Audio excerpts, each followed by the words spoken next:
Change is a universal truth. बदलाव सृष्टि का नियम है, लाइफ हो या क्रिकेट।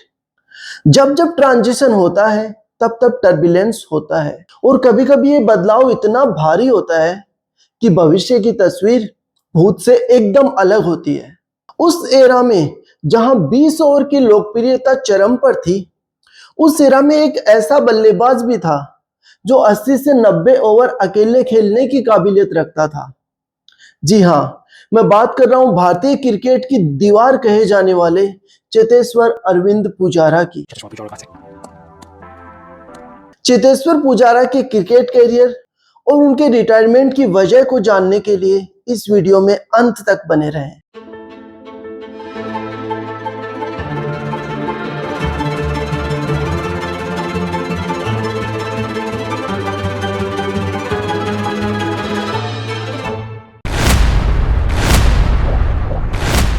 गुजरात के राजकोट में जन्मा एक साधारण सा लड़का, हाथ में बल्ला था, आंखों में सपना था भारत के लिए खेलना। इनके पिता अरविंद पुजारा खुद एक क्रिकेटर रह चुके थे। वो सौराष्ट्र के लिए खेलते थे, लेकिन हालात साधारण थे, और यही वजह थी कि चेतेश्वर का सफर आसान नहीं होने वाला था। चेतेश्वर बचपन से ही नेट पे घंटों पसीना बहाते थे। उनके पिता उन्हें अंडर आर्म बॉल डालते थे ताकि चेतेश्वर सीधे बल्ले से ज्यादा खेले, क्योंकि लंबी इनिंग खेलना सीधे बल्ले से ही पॉसिबल थे। रांची में ऑस्ट्रेलिया के खिलाफ 202 रन की पारी में 525 गेंदें खेलने का बीज इसी उम्र में बोया गया था। 13 साल की उम्र में चेतेश्वर का राजकोट अंडर 16 टीम में सिलेक्शन हुआ था। एक मैच में उन्होंने 13 शतक भी लगाया था। इसके बावजूद भी उन्हें भारत अंडर 16 टीम के लिए नहीं बुलाया गया, और वजह थी उनका स्ट्राइक रेट। लेकिन पुजारा को इससे कोई फर्क नहीं पड़ा था। उनका मानना था कि जरूरी है टीम को जिताना। डोमेस्टिक क्रिकेट में अच्छा करने के बाद उन्हें इंडिया अंडर 19 टीम में शामिल किया गया। इंग्लैंड के खिलाफ उन्होंने एक मैच में 211 रन बनाए थे और भारत को पारी और 37 रन से मैच जितवाया था। 17 दिसंबर 2005 को उन्होंने अपना फर्स्ट क्लास डेब्यू किया था। 2006 में अंडर 19 वर्ल्ड कप के लिए उन्हें भारतीय टीम में शामिल किया गया था। उन्होंने 6 मैचों में 113.33 की औसत से 349 रन बनाए थे, जिनमें एक शतक और 2 अर्धशतक शामिल थे। इतने अच्छे प्रदर्शन के बाद भी पुजारा को सीनियर टीम के लिए कॉल नहीं आया था, और वजह थी फिर से स्ट्राइक रेट। 2005 से 2010 तक पुजारा ने डोमेस्टिक क्रिकेट पे राज किया था। 2010 में पुजारा ने बेंगलुरु में ऑस्ट्रेलिया के खिलाफ अपना डेब्यू किया था। उन्हें राहुल द्रविड़ की जगह खिलाया गया। उनकी जगह भरना आसान नहीं था, लेकिन पुजारा ने धीरे धीरे ये साबित किया कि वो इस जिम्मेदारी के लायक हैं। उनकी बल्लेबाजी में चमक कम थी, लेकिन भरोसा बहुत ज्यादा। 2012 में उन्होंने सौराष्ट्र की ओर से रणजी खेलते हुए एक ही महीने में 3 तिहरे शतक लगाए थे। 352 run, 302 run, 306 run not out. ऐसा लगता है जैसे किसी मशीन का काम हो, लेकिन नहीं, वो चेतेश्वर पुजारा थे। इसी के बाद सब कहने लगे ये लड़का भारतीय टीम की अगली दीवार बनेगा। स्ट्राइक रेट पुजारा को लेकर हमेशा चर्चा का विषय बनी रही, और यही वजह थी कि ओडीआई में उन्हें ज्यादा मौके नहीं मिले। 2018 के ऑस्ट्रेलिया टूर में पुजारा ने सबसे ज्यादा रन बनाए थे। वो इस टूर्नामेंट के प्लेयर ऑफ द टूर्नामेंट भी थे।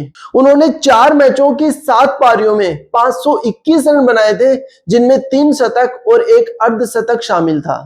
उनकी इसी परफॉर्मेंस की वजह से भारतीय टीम ने ऑस्ट्रेलिया जमीन पर पहली बार टेस्ट सीरीज जीती थी। 19 जनवरी 2021 की इनकी गाबा की पारी कभी भी भुलाई नहीं जा सकती। 196 गेंदों में उन्होंने अपना अर्धशतक पूरा किया था, लेकिन उसके बीच कई बार उन्होंने ऑस्ट्रेलियाई तेज गेंदबाजों की गेंदों को अपने शरीर पे लिया था। भारतीय टीम जब गाबा में जीती थी तो ऋषभ पंत हीरो बन गए थे। अजिंक्य रहाणे को एक नई उड़ान मिल गई थी। लेकिन अगले दिन के अखबार में यह तस्वीर, जिसमें साफ साफ दिखाया गया था कि पुजारा को कौन से गेंदबाज की कौन सी गेंद उनके शरीर पे कहां लगी थी। उन्हें 11 बार गेंद मारी गई। दुनिया की सबसे मुश्किल और उछाल वाली पिच पर उन्होंने ऑस्ट्रेलिया तेज गेंदबाजों के सामने घुटने नहीं टेके थे। उन्होंने अपने शरीर को आगे लाकर बॉल को बार बार अपने शरीर पे लगाया था, वो चोटिल हो गए थे, लेकिन उन्होंने मैदान नहीं छोड़ा था और भारत को जीत की दहलीज तक पहुंचाया था। सर से लेके सीने तक, गर्दन से लेके पांव तक, हर जगह से पुजारा चोटिल थे, लेकिन उन्होंने गार्ड डाउन नहीं किया। मैच के बाद पुजारा ने इन चोटों के बारे में कहा था कि वो कभी भी पेन किलर नहीं लेते, इसलिए वो दर्द सहन कर सकते हैं और लंबी पारी खेलने के लिए दर्द सहन करने की आदत डालनी पड़ती। पुजारा ने अपने पूरे टेस्ट कैरियर में 103 टेस्ट मैच खेले थे, 7195 रन बनाए थे और 19 शतक लगाए थे। लेकिन उनकी असली ताकत ये शतक और रन नहीं थे, उनकी असली ताकत थी मैदान पे डटे रहना। लेकिन हर कैरियर की तरह उनका समय भी आसान नहीं था। जिस स्ट्राइक रेट को लेकर पुजारा ने कभी भी चिंता नहीं जताई थी, उसी को लेकर उनकी आलोचनाएं होने लगी थी। लेकिन पुजारा ने आलोचनाओं की कोई परवाह नहीं की। उन्होंने हमेशा बल्ले से जवाब दिया। उन्होंने वही किया जो टीम के लिए जरूरी था, मैदान पे टिके रहना। 24 अगस्त 2025 को पुजारा ने अपने क्रिकेट कैरियर को अलविदा कहा। उन्होंने कहा, नो रिग्रेट्स, सिर्फ आभार।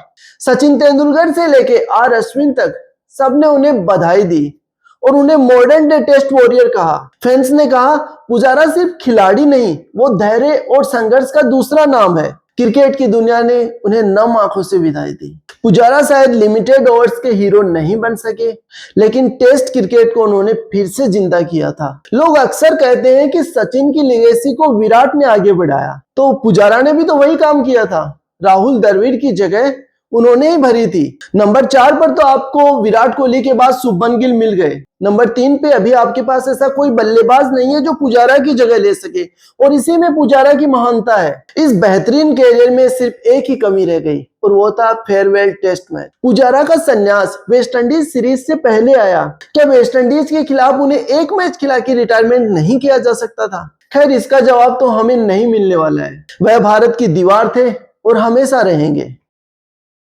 आपको पुजारा की कौन सी इनिंग सबसे अच्छी लगती है? आप कमेंट बॉक्स में अपनी राय जरूर दें। And please like, comment, share and subscribe cricket कीड़ा। क्रिकेट कीड़ा पर आपको बेहतरीन क्रिकेट कहानियां और क्रिकेट से जुड़े मजेदार फैक्ट्स शॉर्ट्स के रूप में मिलते रहेंगे।